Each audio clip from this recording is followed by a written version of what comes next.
Hai Sobat Polri, dalam rangka menyambut HUT Bayangkara ke-79, Polri mengajak para insan kreatif untuk mengikuti Lomba Konten Kreatif yang mengusung tema Polri untuk Masyarakat.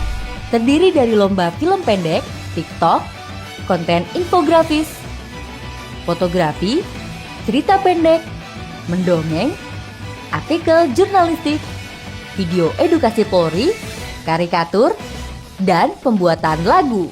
Segera daftarkan dirimu melalui website tribratanews.polri.go.id dengan periode pendaftaran diperpanjang 5 hingga 30 Juni 2025.